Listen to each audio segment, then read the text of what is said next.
بسم اللہ الرحمن الرحیم ما كان الله ليذر المؤمنين على ما أنتم عليه حتى يميز الخبيث من الطيب وما كان الله ليطلعكم على الغيب ولكن الله يجتبي من رسله من يشاء فآمنوا بالله ورسله وَإِن تُؤْمِنُوا وَتَتَّقُوا فَلَكُمْ أَجْرٌ عَظِيمٌ صدق اللہ العظیم ان اللہ وملائکتہ یصلون علی النبی یا ایھا الذین آمنوا صلوا علیہ وسلموا تسلیما۔ تھوڑا سا آگے بڑے دوست آگے تشریف لائیں اور پورے بات پڑھیں۔ الصلاۃ والسلام علیہ سیدنا رسول اللہ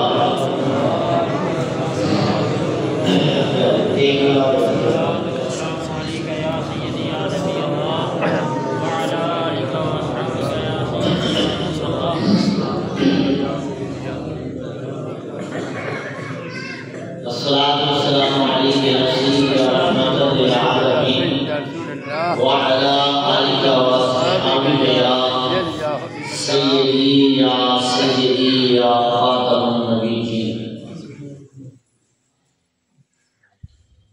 نبی اکرم شفیع معظم صلی اللہ تعالی علیہ وآلہ وسلم نے ارشاد فرمایا اور میں قیامت کے دن سب سے زیادہ میرے قریب وہ ہوگا جس نے دنیا میں مجھ پر زیادہ درود پاک پڑھا۔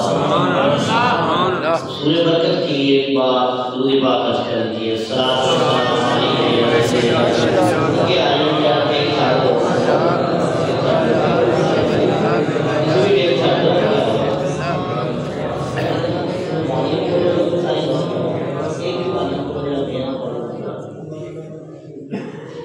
الصلاۃ والسلام علیہ یا سیدنا رحمۃ للعالمین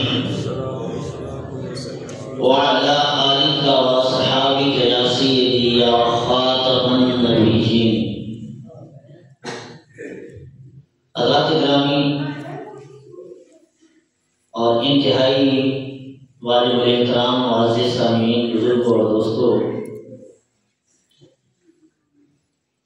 درس قرآن کی محفل پاک ہے اور پورے انہمام کے ساتھ ہمہ گوش ہو کر توجہ سے اگر آپ کچھ باتیں سماعت کریں گے تو اللہ کی بارگاہ میں یقین ہے کہ ہمیں اللہ تعالیٰ فائدہ عطا فرمائے گا۔ تو حضرات گرامی،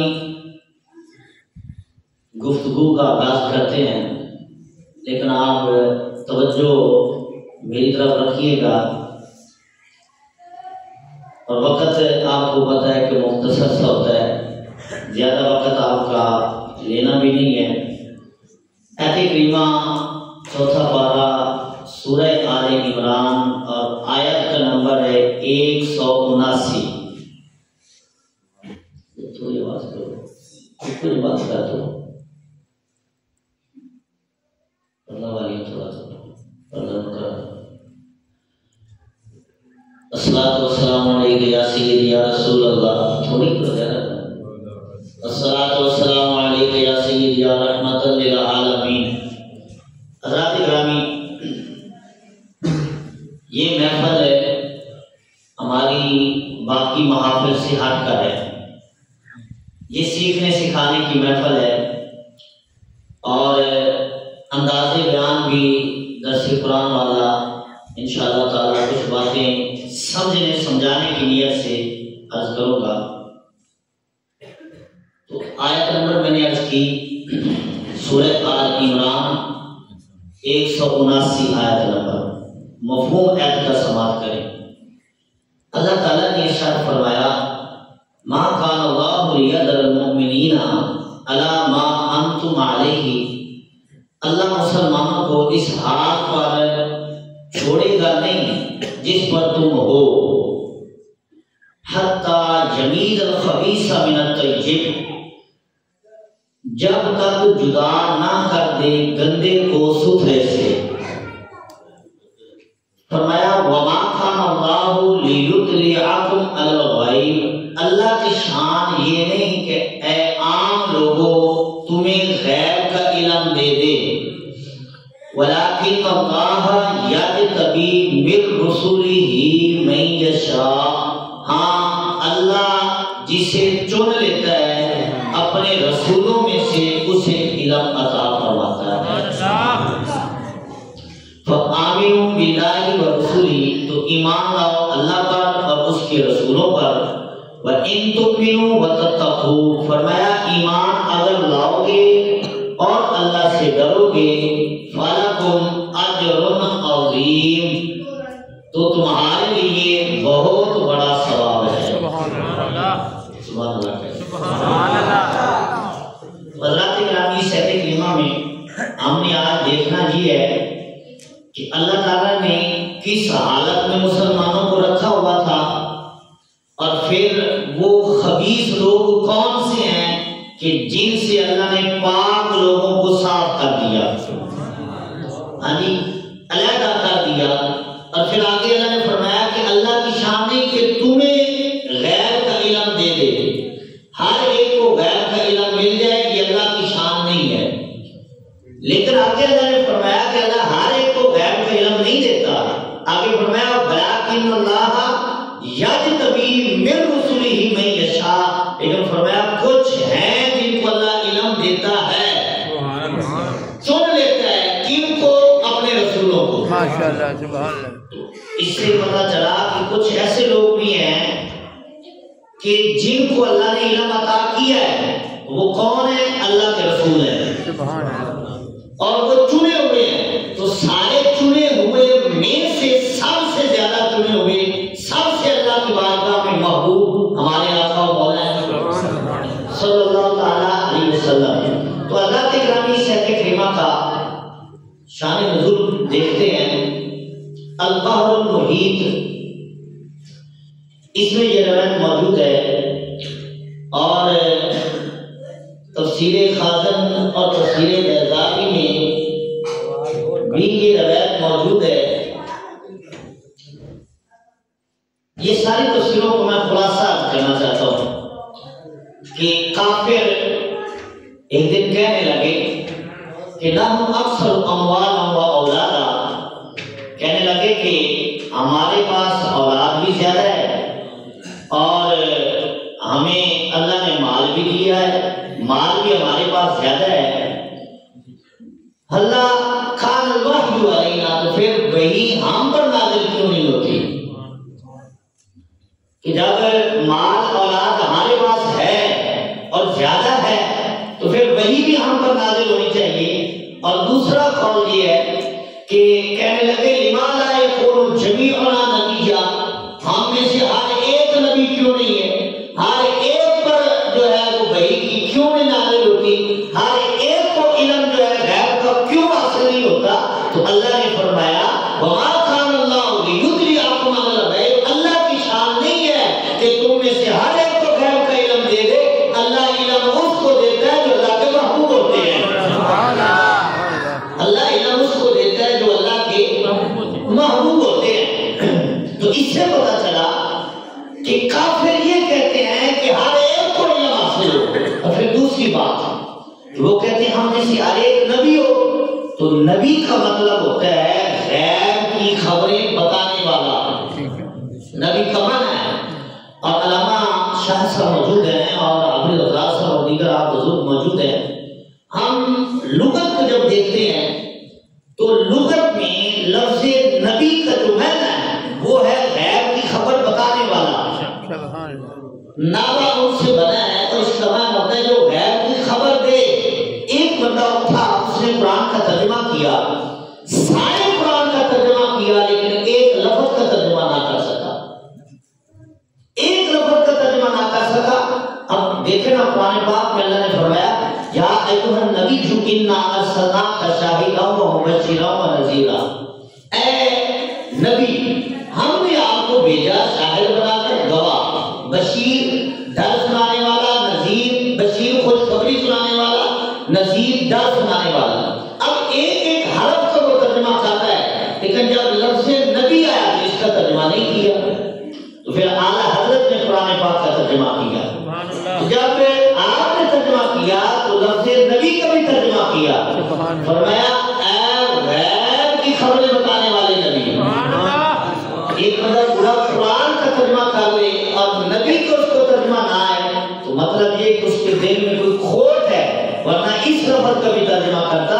اور اعلیٰ حضرت نے بتایا کہ نبی کا معنی یہ ہوتا ہے کہ جو غیب کی خبریں بتائے، سبحان اللہ، بے دیکھی بات جو بتائے اس کو نبی کہتے ہیں۔ نبی کا معنی ہی غیب کی خبر بتانے والا ہے۔ تو حضرت گرامی ابو جہل ایک دن سرکار کی بارگاہ میں آیا اور مٹھی بند کر کے کہنے لگا اگر آپ نبی ہیں، تو یہ مشہور بات ہے، اگر آپ نبی ہیں تو بتائیں میری مٹھی میں کیا ہے۔ تو عرض کرنے کا مقصد یہ ہے کہ ابو جہل کو پتہ ہے کہ نبی جو ہوتا ہے نا وہ بغیر دیکھے ہی بتا دیتا ہے، وہ بغیر دیکھے ہی بتا دیتا ہے۔ یہ تو حضور کی شان ہے۔ سرکار نے فرمایا ابو جہل میں بتاؤں یا تیری مٹھی والی بولے؟ ہاں جی، یہ تو حضور کی شان ہے نا، لیکن اس کو بھی پتہ ہے، کیونکہ ابو جہل اگرچہ ابو جہل ہے، کافر ہے، اس نے مانا نہیں، لیکن ہے تو عربی والا نا، عربی زبان جانتا ہے، اس کو پتہ ہے کہ جو نبی ہوتا ہے وہ بغیر دیکھے ہی بتا دیتا ہے۔ ہاں جی، تو خیر اللہ تبارک و تعالیٰ نے فرمایا کہ مسلمانوں کو اللہ تعالیٰ اب اس حال میں نہیں چھوڑے گا۔ وہ حال کیا ہے؟ آئیے ہم دیکھتے ہیں تفاسیر سے۔ یہ تفسیر خازن اور تفسیر بیضاوی میں، تفسیر منزل میں بھی یہ روایت موجود ہے۔ اس کو روایت کرتے ہیں علامہ سودی رحمۃ اللہ تعالیٰ علیہ، یہ سین کے ساتھ ربط قالا رسول اللہ صلی اللہ تعالیٰ علیہ وسلم۔ آپ فرماتے ہیں کہ رسول کریم صلی اللہ تعالیٰ علیہ وآلہ وسلم نے ارشاد فرمایا، حدیث پاک ہے اور یہ اس آیت کا شان نزول ہے۔ رسول کریم صلی اللہ تعالیٰ علیہ وسلم نے ارشاد فرمایا عُرِضَتْ عَلَيَّ أُمَّتِي فِي صُوَرِهَا فِي الدِّينِ۔ سرکار اسلام صحابہ کرام کا مجمع لگا ہوا ہے، صحابہ کرام حضور کی خدمت میں حاضر ہیں، تو حضور علیہ السلام نے وعظ شروع فرمایا، بیان شروع فرمایا۔ اب سرکار اسلام نے جب بیان شروع فرمایا تو سرکار نے شان اپنی بیان فرمائی اور سرکار نے فرمایا کہ عُرِضَتْ عَلَيَّ أُمَّتِي فِي صُوَرِهَا فِي الدِّينِ۔ سرکار نے فرمایا اللہ نے مجھ پر میری ساری امت کو پیش کیا، فی صُوَرِهَا فِي الدِّينِ، فرمایا کہ صورتوں میں میں نے ان کو مٹی میں دیکھا۔ اور آگے کیا سرکار نے فرمایا کما عُرِضَتْ عَلَىٰ آدَمَ، فرمایا جیسا کہ آدم علیہ السلام پر ساری اولاد پیش کی گئی تھی۔ یہ حضرت آدم علیہ السلام کا واقعہ ہوا کہ اللہ تبارک و تعالیٰ نے حضرت آدم علیہ السلام کو آپ کی ساری اولاد دکھائی، آپ نے اپنی ساری اولاد کو دیکھا اور آپ نے دیکھا کہ ان میں جنتی کون ہے، جہنمی کون ہے۔ سبحان اللہ۔ اور جو جنتی تھے وہ دائیں طرف تھے اور جو جہنمی تھے وہ بائیں طرف تھے۔ اور حضور علیہ السلام نے فرمایا جب میں معراج کی رات گیا تو سرکار نے فرمایا میں نے آدم علیہ السلام کو دیکھا کہ وہ دائیں جانب دیکھ کر مسکراتے ہیں اور بائیں جانب دوسری جانب دیکھ کر رونے لگ جاتے ہیں۔ کیا مطلب کہ دائیں طرف آپ کو جنتی اولاد نظر آتی ہے اور دوسری طرف دوسرے لوگ نظر آتے ہیں۔ تو حضرت آدم علیہ السلام نے اپنی ساری اولاد کو دیکھا، سرکار نے فرمایا اللہ نے مجھ پر بھی ساری اولاد کو، ساری امت کو جو ہے وہ پیش فرمایا۔ سرکار نے فرمایا میں نے ساری امت کو دیکھا۔ ماشاءاللہ، یہ حضور کا علم مبارک ہے، یہ سرکار نے خود بیان کیا ہے۔ اچھا، اب بھی سرکار علیہ السلام نے یہ فرمایا اور آگے سرکار نے فرمایا وَعَلِمْتُ مَن يُؤْمِنُ بِهِ وَمَن يَكْفُرُ بِهِ، فرمایا مجھے یہ بھی بتایا گیا مجھ پر ایمان کون لائے گا اور میرا انکار کون کرے گا۔ مجھے جو مانے گا انہوں نے فرمایا میں ان کو بھی جانتا ہوں، اور جو مجھے نہیں مانے گا سرکار نے فرمایا میں ان کو بھی جانتا ہوں۔ یہاں ایک بات ہے کہ سرکار نے فرمایا مجھ پر میری امت پیش کی گئی، آگے فرمایا جو نہیں مانے گا میں ان کو بھی جانتا ہوں۔ تو امت ہے دو قسم میں، ایک ہے امت اجابت اور ایک ہے امت دعوت۔ امت اجابت ان کو کہتے ہیں جنہوں نے حضور کی بات مانی، کلمہ پڑھ کے مسلمان ہو گئے، سبحان اللہ، وہ ہے امت اجابت۔ اور ایک ہے امت دعوت کہ جن تک سرکار کی دعوت پہنچی ہے لیکن انہوں نے مانا نہیں ہے، اس لحاظ سے ان کو بھی امت کہا گیا ہے کہ ان تک دعوت پہنچی ہے، انہوں نے مانا نہیں ہے۔ سرکار نے فرمایا جو مانے گا میں ان کو بھی جانتا ہوں، اور جو نہیں مانے گا سرکار نے فرمایا میں ان کو بھی جانتا ہوں۔ اچھا آگے یہ سرکار نے فرمایا نا، یہ حضور نے اپنے علم کی شان بیان فرمائی تو صحابہ کرام نے سنا، وہ تو خوش ہو گئے۔ ہاں جی، سرکار کا علم مبارک حضور جانتے ہیں اور حضور ایمان کو جانتے ہیں۔ اور جہاں ایک بات یاد رکھیں، مومن اور کافر کا تعلق جو ہے نا وہ دل سے ہے، ایمان کا تعلق دل سے ہے۔ ایمان دل میں ہوتا ہے، ظاہر زبان سے ہوتا ہے۔ یہ ہمارے ایمان مفصل اور ایمان مجمل پڑھتے ہیں، اس میں کلمات آتے ہیں اقرار باللسان و تصدیق بالقلب۔ یہ بات ہو تو ایمان ہوتا ہے، زبان سے اقرار کرے دل تصدیق کرے۔ اگر صرف زبان سے پڑھے دل نہ مانے وہ تو منافق ہے۔ منافق ایسے ہی کرتے تھے، آگے بات آ رہی ہے۔ تو کیا ہوا، ایمان کس کو کہتے ہیں؟ دل سے اس کا تعلق ہے۔ ایمان ہوتا ہے دل میں اور دل ہے سینے میں، اور سرکار فرماتے ہیں میں جانتا ہوں۔ سبحان اللہ۔ کیا مطلب ہے کہ سرکار دلوں کو جانتے ہیں، سرکار دلوں کو جانتے ہیں، دلوں کے خیالوں کو بھی جانتے ہیں۔ یہ درس سبحان اللہ، حضور جانتے ہیں۔ میں کہیں سے بات سماعت کیجیے، علامہ باقی نے بھی اس کو لکھا اور الخصائص الکبریٰ میں علامہ جلال الدین سیوطی نے اس روایت کو لکھا کہ حضور کے ایک صحابی ہیں جن کا نام ہے حضرت ابو قباس رضی اللہ تعالیٰ عنہ۔ آپ فرماتے ہیں کہ ایک واقعہ پیش آیا اور بعد میں آپ نے کلمہ پڑھا، مسلمان ہو کے خود بیان کرتے ہیں۔ فرماتے ہیں بدر کے موقع پر میں کافروں کی طرف سے آیا اور ادھر سے صحابہ کرام اور ہم کافروں کی تعداد زیادہ تھی۔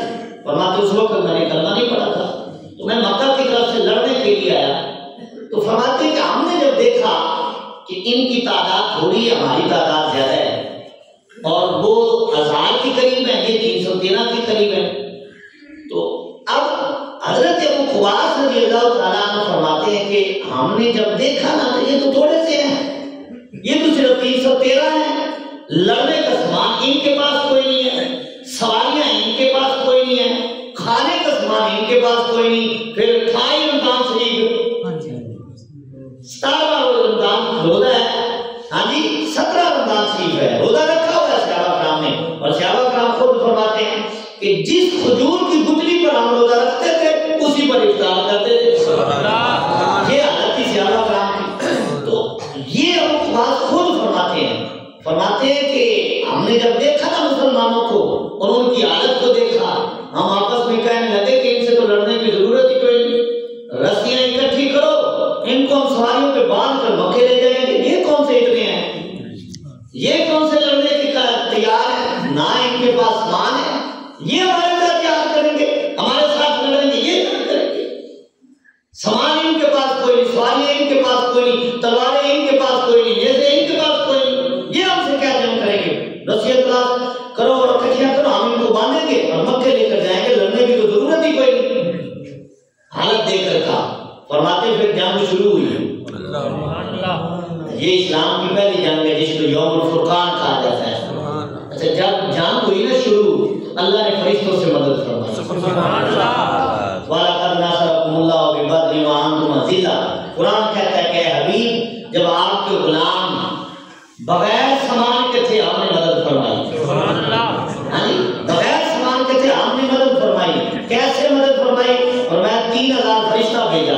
سبحان اللہ۔ پھر 3000 پر بھی بات نہیں ختم ہوئی، فرمایا پھر ہم نے 5000 بھیج دیا۔ سبحان اللہ۔ سورہ یاسین پڑھے، اس میں آتا ہے کہ ایک فرشتہ اللہ تعالیٰ نے بھیجا ایک بستی کی طرف، انہوں نے نبیوں کو ستایا، نبیوں کو تکلیف دی، اللہ نے ایک فرشتہ بھیجا، فرشتے نے بستی کے کنارے پہ کھڑے ہو کر چیخ ماری اور ساری بستی کے لوگ جو ہیں وہ مر گئے۔ عذاب آ گیا وہاں پر۔ فرشتے کی طاقت اتنی زیادہ ہے کہ وہ اگر چاہے ایک فرشتہ چاہے تو پہاڑ الٹ کر ان کے اوپر رکھ دے، یہ فرشتے کی طاقت ہے۔ تو اتنے طاقت والے فرشتے، اور میدان بدر میں اللہ 5000 بھیج دے۔ سبحان اللہ۔ فرشتہ تو ایک ہی بڑا ہے، فرشتہ ایک ہی بڑا ہے۔ اللہ نے میدان بدر میں 5000 فرشتہ لڑنے کے لیے نہیں بھیجا، لڑنے کے لیے ہوتا تو ایک فرشتہ ہی ہوتا اور سارے کام کو اکٹھا کر کے کہیں پھینک دیتا۔ ہاں جی، فرشتے کے سامنے بندے کی کہتا اللہ اکبر، فرشتہ چیخ مارے عذاب بندے تو وہی بات ہے، یہ قرآن کہہ رہا ہے۔ تو یہاں اللہ تعالیٰ نے 5000 فرشتہ بھیجا، یہ لڑنے کے لیے نہیں بھیجا تھا۔ اللہ نے فرشتوں کو بتایا ہے کہ حقیقت میں مقام اس کو ملے گا جو میرے محبوب کی غلامی کرے گا، جو میرے محبوب کی غلامی کرے گا مقام اس کو ملے گا۔ کیونکہ فرشتے بھی تو کہہ رہے تھے نا کہ مولا اس کو پیدا کرنے والا ہے جو زمین میں فساد کرائے گا، ہاں جی، اس کو پیدا کرے گا جو زمین میں فساد کرائے گا، جو خون ریزیاں کرے گا۔ تو آج فرشتے خود تلواریں اٹھا کے آ گئے۔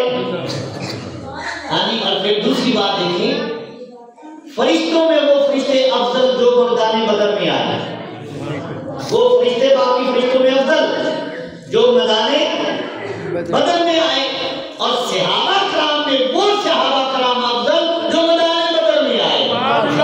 وہ 313 صحابہ کرام باقی صحابہ سے افضل ہو گئے جنہوں نے میدان بدر میں کافروں کی تعداد کو نہیں دیکھا، حضور کی ذات کو دیکھا، حضور کی ذات کو دیکھا، افضل ہو گئے۔ سمجھ آ رہی ہے؟ سبحان اللہ کہیے۔ یہ بچے شور کر رہے ہیں تو خاموش کروا دو۔ تو حضرات گرامی، میں عرض کر رہا تھا کہ میدان بدر کے موقع پر حضرت ابو قباس کہتے ہیں کہ ہم نے کہا کہ ہم تو رسی اکٹھی کر کے ان کو باندھے گے، لڑنے کی تو عادت ہی کوئی نہیں۔ فرماتے پھر جان ہوئی، اللہ نے مدد فرمائی مسلمانوں کی، تو فرماتے ہم پھر بھاگے، فرماتے بھاگنے والوں میں میں بھی تھا۔ اچھا اب خود بیان کر رہے ہیں، فرماتے جب ہم بھاگے نا تو میرے دل میں ایک بات آئی، یہ دل کی بات خود بیان کرتے ہیں۔ فرماتے میرے دل میں ایک بات آئی کہ یہ بڑے بڑے پہلوانوں کو کیا ہو گیا ہے، پہلے تو لڑنے کے لیے بڑے ہوشیار ہوتے تھے، بڑے بہادر، اور ان کی جنگ کے قصے بڑھے جاتے تھے، آج بزدلوں کی طرح، عورتوں کی طرح بھاگ کیوں رہے ہیں؟ فرماتے میں بھی بھاگ رہا تھا اور مجھ سے بڑے بڑے بہادر مجھ سے آگے تھے، بھاگنے میں مجھ سے آگے تھے۔ فرماتے بھاگتے بھاگتے میرے دل میں ایک خیال ہوا کہ آج ان کو کیا ہو گیا، یہ تو بڑے بہادر تھے، یہ کیوں ڈرپوک بن کے بھاگ رہے ہیں، عورتوں کی طرح وہ دل کیوں ہو گیا، کیوں بھاگ رہے ہیں؟ فرماتے یہ دل میں نے بات سوچی تھی، اور سوچنے کے بعد دل سے میں نے نکالی نہیں ہے، نہ گھر والوں کو بتایا، نہ بیوی کو بتایا، نہ اولاد کو بتایا، نہ دوستوں کو بتایا۔ فرماتے وقت گزرتا رہا کہ اسلام میرے دل میں بھی غالب آ گیا۔ فرماتے میں نے کہا چل چھوڑ، اب کلمہ پڑھتے ہیں۔ اب کلمہ پڑھنے کے لیے جب آپ نے وجہ سے حضور دیر کی جانتے ہیں، اب نیت کر کے مکہ سے چلے مدینے آئے۔ جب مدینہ شریف میں سرکار کی بارگاہ میں حاضر ہوئے اور سرکار صحابہ کرام نے تشریف فرمائے، حضرت ابو قباس کہتے میں آیا اور میں نے آ کر سلام عرض کیا حضور کو۔ فرماتے میں نے سلام عرض کیا، اور فرماتے جب میں نے سلام کیا نا تو حضور نے مجھے دیکھا، سرکار نے مجھے دیکھ کر فرمایا ابو قباس تو وہی ہے نا؟ وہ خود بیان کرتے کہ میں نے کسی کو بتایا نہیں ہے، میرے دل کا خیال تھا، میرے دل میں تھا، اور اس خیال کو میرے علاوہ کوئی جانتا ہی نہیں تھا۔ اور فرماتے آج میں پہلے دن کلمہ پڑھنے کے لیے حضور کی خدمت میں آیا ہوں، جب سے حضور نے مجھے دیکھا اور میں نے حضور کو دیکھا تو سرکار نے فرمایا ابو قباس تم وہی ہو نا کہ جو بدر کے دن بھاگ بھی رہے تھے اور دل میں فرام بات سوچ بھی رہے تھے۔ فرماتے تم وہی ہو نا؟ تو اس وقت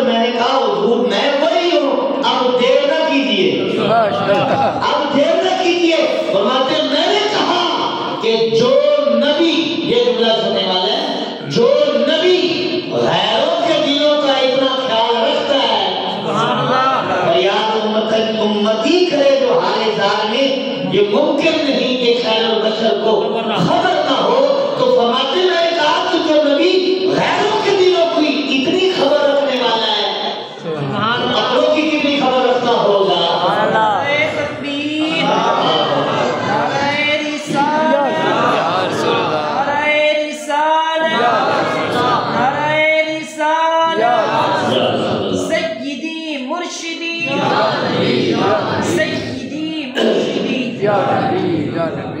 تو جو ہے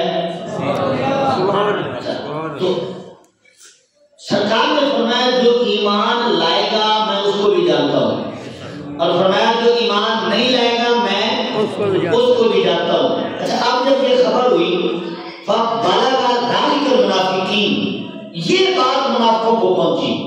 اب منافق کیا کہنے لگے، یہ بات ہو رہی ہے، منافق کہنے لگے فَقَالُوا اسْتِهْزَاءً، مذاق بنایا انہوں نے، تمسخر، جب کسی کو مذاق اڑانا ہو تو لوگ مذاق میں بیٹھ کر لوگوں کی باتیں کرتے ہیں۔ تو منافق کہنے لگے، استہزاء کے الفاظ حدیث میں موجود ہیں، مذاق انہوں نے اڑایا۔ اب کیا کہتے ہیں؟ کہتے ہیں زعم محمد صلی اللہ علیہ وسلم انہ یعلم من یؤمن بہ ومن یکفر بہ ممن یخلق بعد ونحن معه۔ اللہ اکبر، منافق کہنے لگے بطور مثال کہ نبی کو یہ گمان ہوا ہے کہ وہ جانتے ہیں کون ایمان لائے گا کون نہیں لائے گا، اور جو بعد میں آئیں گے حضور ان کو بھی جانتے ہیں۔ اور منافق کہنے لگے بعد والوں کو جاننے کا دعویٰ کر رہے ہیں اور ہم ان میں ہماری خبر ہی کوئی نہیں۔ اللہ اکبر، منافق کہتے ہیں کہ ہم بیٹھے رہتے ہیں ان میں، ہم نے ان کو مانا کوئی نہیں ہے۔ منافقوں نے اوپر سے کلمہ پڑھا تھا۔ عبداللہ بن ابی اور اس کی جو پوری جماعت تھی، جب سرکار مکہ سے مدینہ سے تشریف لائے تو عبداللہ بن ابی جو ہے یہ سردار تھا اس وقت، لوگ اس کی بڑی خدمت کرتے تھے، تو اس کو جو حسد ہوا اب انکار بھی نہ کر سکا، تو اس نے کہا چل اوپر سے کلمہ پڑھ لیتے ہیں، اندر سے نہیں مانیں گے۔ اب جب سرکار نے یہ خبر دی، سرکار نے فرمایا میں سب کو جانتا ہوں اور میں قیامت تک کے لیے جانتا ہوں کون کلمہ پڑھے گا کون نہیں پڑھے گا۔ حضور ہم کو بھی جانتے ہیں، سبحان اللہ، حضور جانتے ہیں اپنے غلاموں کو۔ ہاں جی، تو سرکار نے جو بیان کیا تو منافقوں نے مذاق اڑایا، کہنے لگے لو جی بعد والوں کی تو خبر دے رہے ہیں، ہمارا پتہ کوئی نہیں ہے، نیچے بیٹھے ہیں، ہم اندر بیٹھے ہیں، اندر میں ہوتے ہیں، ان میں ہوتے ہیں، ہماری خبر کوئی نہیں، بعد والوں کی خبر کا دعویٰ کر رہے ہیں۔ اور سرکار کو پردہ رکھنے والے تھے نا، تو منافق کہتے ہیں کہ ان کے صرف کان ہی ہیں، ان کو خبر ہی کوئی نہیں۔ اللہ نے فرمایا اذن خیر لکم، فرمایا ان کے کان صرف کان نہیں ہیں، ان کے کان تمہاری بھلائی کے کان ہیں، کہ تمہاری ہر خبر رکھتے ہیں لیکن راز کھولتے نہیں ہیں۔ ٹھیک ہے، سلام صاحب حدیث بیان کر رہے تھے پردے کی، کہ کسی کی عیب چھپانا، جو کسی کا عیب چھپاتا ہے اللہ قیامت کے دن اس کے عیب چھپائے گا۔ یہ تو سرکار نے ہمیں تعلیم دی ہے، تو سرکار خود کتنے پردے رکھتے ہیں۔ اللہ اکبر، فرمایا ان کو خبر ہے، اگر نہیں بتاتے تو تمہارا بھلا ہی کرتے، یہ تمہارا بھلا کرتے۔ اچھا آپ منافقوں نے جب یہ بات کی نا کہ بڑے دعوے کر رہے ہیں بعد والوں کے علم کے، کہ بعد والے مومنوں کو بعد والے کافروں کو جانتے ہیں، ہماری تو ان کو خبر کوئی نہیں ہے۔ اچھا جب یہ انہوں نے بات کی نا تو یہ بات سرکار تک پہنچ گئی، سبحان اللہ، بلغ ذلک رسول اللہ صلی اللہ علیہ وسلم، حضور کو علم ہوا کہ یہ بات کر رہے ہیں۔ تو پھر کیا ہوا، وقام علی المنبر، سرکار نے منبر رکھوایا اور حضور منبر پر جلوہ گر ہوئے، حمد اللہ واسنا علیہ، اللہ کی حمد کی، اللہ کی تعریف کی، ثم قال، پھر سرکار نے فرمایا، ان کی بات جب آئی کہ وہ یہ کہہ رہے ہیں کہ ہماری خبر کوئی نہیں اور قیامت تک کے دعوے کر رہے ہیں، اب سنیے سرکار نے کیا فرمایا۔ سرکار نے ناراضگی کا اظہار کیا اور حضور کے علم پر جنہوں نے تان کیا، جنہوں نے اعتراض کیا، سرکار ناراض ہوئے اور حضور نے فرمایا ما بال اقوام طعنوا فی علمی، سرکار نے فرمایا لوگوں کو کیا ہو گیا میرے علم پر تان کر رہے ہیں، میں لوگوں کو کیا ہو گیا میرے علم پر تان کر رہے ہیں، میرے علم پہ اعتراض کر رہے ہیں، تو کیا مطلب ہے؟ سرکار نے فرمایا میں ہی تھا جس پہ انہوں نے اعتراض کرنا تھا۔ تو سرکار نے ناراضگی کا اظہار فرمایا، اور یہاں سے پھر ایک اور بات بھی پتہ چلا، حضور کے علم پر اعتراض سب سے پہلے کنہوں نے کیا؟ منافقوں نے کیا ہے۔ حضور کے علم پر اعتراض کرنا یہ منافقوں کا طریقہ ہے، اور اللہ تعالیٰ نے کیا فرمایا؟ فرمایا یمید الخبیثہ من الطیب، اللہ گندوں سے پاکوں کو علیحدہ کر دے گا۔ یہاں خبیث کس کو کہا گیا؟ منافقوں کو کہا گیا۔ کون سے منافق؟ جو حضور کے علم پر تان کر رہے تھے، جو حضور کے علم غیب کا انکار کر رہے تھے، فرمایا یہ خبیث ہیں۔ کون؟ جو حضور کے علم کا انکار کرے، قرآن کہتے ہیں وہ خبیث ہیں، جو اقرار کرے وہ پاک ہے۔ یہ قرآن ہے، اپنی تو بات کی کوئی نہیں، قرآن ہے۔ قرآن کہتا ہے جو علم کا انکار کرے وہ خبیث ہے، اور جو اقرار کرے وہ طیب ہے۔ اچھا اب کیا ہوا؟ ماں بالا اقوامی، سرکار نے فرمایا یہ لوگوں کو کیا ہوا؟ تعالوا فی علمی، یہ میرے علم پر اعتراض کر رہے ہیں، اور میرے علم پر اعتراض کرتے ہیں۔ اب آگے سرکار نے فرمایا لا تسألونی عن شیء فیما بینکم و بین الساعۃ الا نبأتکم بہ، فرمایا مجھ سے کوئی بھی سوال کر لو یہاں سے لے کر قیامت تک کے درمیان کا، فرمایا جو پوچھو گے الا نبأتکم بہ، فرمایا یہی بیٹھے میں تمہیں اس کی خبر دوں گا۔ یہ سرکار کا علم ہے۔ اب سرکار جلال میں آ گئے اور میں پوچھ لو جو پوچھنا ہے، اور ایک حدیث کے کلمات ہے سلونی اما شئتم، اور میں پوچھ لو مجھ سے جو پوچھنا ہے۔ سبحان اللہ۔ اور صحابہ کرام کہتے ہیں منبر پر بیٹھ کر یہ دعویٰ یا حضور نے کیا ہے یا حضرت علی نے کیا۔ حضرت علی بھی فرمایا کرتے تھے پوچھ لو جو پوچھنا ہے، اور حضرت علی حضور کے علم کا حصہ حاصل کر کے پھر دعویٰ کرتے ہیں۔ سبحان اللہ۔ حضرت علی کو بھی علم سرکار سے ملا ہے۔ تو سرکار ناراضگی کا پہلے اظہار فرمایا، اور پھر جلال میں آ کر سرکار نے فرمایا اور میں پوچھ لو جو پوچھنا ہے، اور میں قیامت تک کی خبر جو دل کرتا پوچھ لو، میں تمہیں ادھر بیٹھا بتاؤں گا۔ سبحان اللہ۔ اللہ اکبر، یہ حضور کا علم مبارک ہے، اور میں پوچھو تو پھر کس میں ضرورت تھی پوچھے؟ پھر تو وہ تو بات ہے۔ ہاں جی، اب جب سرکار نے یہ فرمایا پوچھ لو جو پوچھنا ہے، یہ بھی فرمایا کہ اب کی بات پوچھو یا ماضی کی بات پوچھو یا قریب کی بات پوچھو، فرمایا قیامت تک کے لیے جو بھی پوچھنا ہے تم پوچھتے جاؤ، میں محمد بتاتا جاؤں گا۔ اللہ رسول کو پتہ تو ہے ہی کوئی نہیں، چھپی شے تو ہے ہی کوئی نہیں۔ اور جہاں میں ایک مثال بھی دے دوں اس روایت کو یہاں روک کر، ایک دن حضور مسلم شریف کی حدیث پاک ہے، قیامت کی سرکار اسلام احوال بیان فرما رہے تھے، اور سرکار نے فرمایا کہ حضرت امام مہدی آئیں گے تو اس زمانے میں دجال نکلے گا، تو دجال کی خبر لینے کے لیے روایت کا میں مفہوم کر رہا ہوں، فرمایا 10 آدمی نکلیں گے۔ یہ کب کی بات ہے؟ قیامت کے قریب کی بات ہے، قیامت ابھی آئی نہیں، اور یہ سرکار نے خبر کب دی ہے؟ 1400 سال پہلے۔ ہاں جی، سرکار نے خبر عطا فرمائی، فرمایا کل قیامت کی نشانیاں بیان کرتے ہوئے سرکار نے فرمایا 10 بندے نکلیں گے، وہ گھوڑوں پر سوار ہوں گے۔ اب سرکار کیا فرماتے ہیں؟ سرکار نے فرمایا وہ 10 بندے اس وقت دنیا میں سب سے بہترین سوار ہوں گے۔ سبحان اللہ۔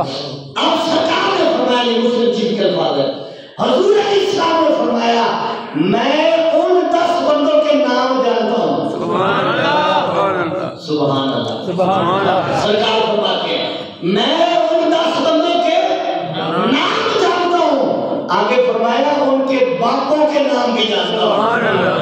اور آگے فرمایا جن گھوڑوں پر سوار ہوں گے فرمایا میں ان کے رنگ بھی دیکھ رہا ہوں. تو یہ حضور کا علم ہے کہ قیامت تک کی خبریں سرکار نے عطا فرمائی ہیں. اب ایک بخاری شریف کے حدیث سے بات سماعت کر لیجیے، مفہوم حدیث ہے. ایک دن سرکار علیہ السلام بیٹھے، سرکار مسکرائے. صحابہ کرام نے پوچھا، سرکار نے فرمایا میں آخری جنتی کو جنت میں جاتے ہوئے دیکھ کر مسکرا رہا ہوں.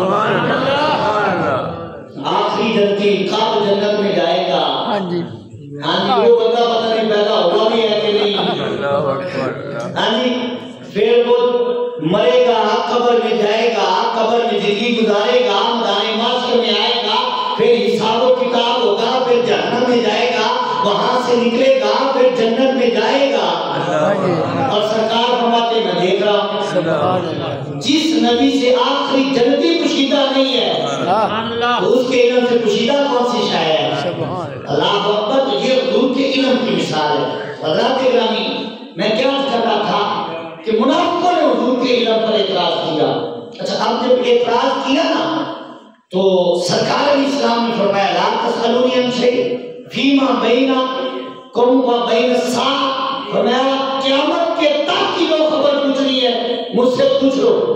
الا نبأتکم بہ. فرمایا میں بتاؤں گا. ماشاءاللہ. نبأتکم نبأت وہ غیب کی خبر میں تم کو بتاؤں گا. وہ خبر میں بتاؤں گا جو پوچھو گے، جو سوال کرو گے. اچھا اب کیا ہوا؟ تو ایک صحابی نے دیکھا کہ موقع مل گیا ہے. فقام عبداللہ، حضرت عبداللہ بن حذافہ رضی اللہ تعالیٰ عنہ وہ کھڑے ہوئے. حدیث کے کلمات ہیں، وہ کھڑے ہو گئے اور عرض کی من ابی یا رسول اللہ صلی اللہ علیہ وسلم. یا رسول اللہ میرا باپ کون ہے؟ اللہ اکبر. یہ صحابی کا سوال ہے، یا رسول اللہ میرا باپ کون ہے؟ اب سرکار نے یہ نہیں فرمایا کوئی اور خبر پوچھو، کوئی قیامت کی خبر پوچھو، کوئی مستقبل کی خبر پوچھو، آنے والی بات پوچھو. یہ تیرے باپ اور تیری ماں کا مسئلہ ہے، گھر سے جا کر پوچھ. لیکن نہیں، سرکار نے فوراً فرمایا تیرا باپ حضرت حذافہ ہی ہے، جس کے نام سے تیرا نسب ہے وہی حقیقت میں تیرا باپ ہے. اب یہ باپ کی خبر دینا وہ صحابی جی یہ خبر کتنے سال پہلے کی ہے، اور باپ کا علم صرف ماں کو ہوتا ہے. یہ گواہی صرف ماں دیتی ہے، اور ماں کی گواہی پہ بندے کا نسب ہے. ماں کے علاوہ کوئی گواہی دے ہی نہیں سکتا، کوئی بتا نہیں سکتا. لیکن قربان جائیں سرکار یہ بھی جانتے ہیں کہ یہ فلاں کا لطف ہے. اللہ اکبر. حضور سے یہ بھی نہیں پوچھیدہ ہے. سرکار نے فوراً فرمایا حذافہ تیرا باپ حذافہ سامی ہے رضی اللہ تعالی عنہ. جب سرکار نے جواب دے دیا تو حضرت فاروق اعظم کھڑے ہو گئے. ان کو خبر ہوگی کہ سرکار ناراضگی کا اظہار فرما رہے ہیں. حضرت فاروق اعظم رضی اللہ تعالی عنہ کھڑے ہوئے اور کھڑے ہو کر، اور دوسری روایت میں ہے کہ پورا کھڑے بھی نہ ہوئے، گھٹنوں کے بال ہو گئے. اللہ اکبر. گھٹنوں کے بال ایسے ہاتھ باندھ کے عرض کرتے ہیں رضینا باللہ ربا وبالاسلام دینا وبالقرآن اماما وبک نبیا یا محمد نبیا اور کما قال صلی اللہ تعالی علیہ وآلہ وسلم. حضرت فاروق اعظم نے عرض کی یا رسول اللہ ہم اللہ کے رب ہونے پر اور دین کے اسلام ہونے پر اور قرآن کے امام ہونے پر اور آپ کے نبی ہونے پر اللہ پہ راضی ہو گئے. یا رسول اللہ ہم راضی ہیں، یا رسول اللہ ہم راضی ہیں، یا رسول اللہ ہم راضی ہیں. یہ حضرت فاروق اعظم عرض کر رہے ہیں یا رسول اللہ ہم راضی ہیں قرآن کے امام ہونے پر اور لفظ نبی فرمایا ہے، لفظ رسول نہیں فرمایا۔ حضرت فاروق اعظم نے یہاں لفظ نبی فرمایا، لفظ رسول نہیں فرمایا، کیونکہ بات ہو رہی ہے نبی کی اور بات ہو رہی ہے خبر دینے کی۔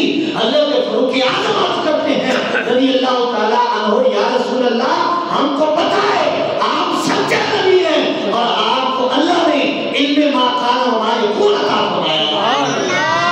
آپ کو اللہ تعالیٰ نے علم ما کان و ما یکون عطا فرمایا ہے۔ علم ما کان و ما یکون یعنی جو ہو گیا ہے اللہ نے اس کا بھی علم عطا فرمایا ہے، اور جو قیامت تک ہوگا اللہ نے اس کا بھی علم عطا فرمایا ہے۔ اللہ اکبر۔ تو حضرت فاروق اعظم نے رضی اللہ تعالیٰ عنہ عرض کی، یا رسول اللہ ہم راضی ہیں، آپ کے نبی ہونے پر ہم راضی ہیں۔ اچھا پھر کیا ہوا؟ جب حضرت فاروق اعظم نے یہ عرض کیا، پھر آگے عرض کرتے فاعف عنا، یا رسول اللہ ہمیں معاف فرمائیے۔ حالانکہ یہ سوال کرنے والے نہیں تھے، اعتراض کرنے والے صحابہ کرام نہیں تھے، اعتراض کیوں نے کیا؟ منافقوں نے، اور معافی مانگی فاروق اعظم نے۔ معافی کس بات پہ مانگی؟ یا رسول اللہ وہ تنگ کرتے ہیں، ہم تنگ کرنے والے ہیں، ہم اعتراض کرنے والے نہیں ہیں۔ تو اب جب یہ انہوں نے اعتراض کیا، پہلے تو سرکار نے پردے رکھے ہوئے تھے، پہلے تو سرکار نے پردے رکھے ہوئے تھے، تو اللہ نے فرمایا ما کان اللہ لیعذر المؤمنین علی ما انتم علیہ۔ یا رسول اللہ اب مومنوں کو اس حال میں نہیں رہنے دیں گے کہ پاک بھی ہو، پلید بھی ہو، مومن بھی ہو، منافق بھی ہو، فرمایا مومن علیحدہ ہوں گے، منافق علیحدہ ہوں گے، فرمایا اب یہ اکٹھے نہیں رہیں گے۔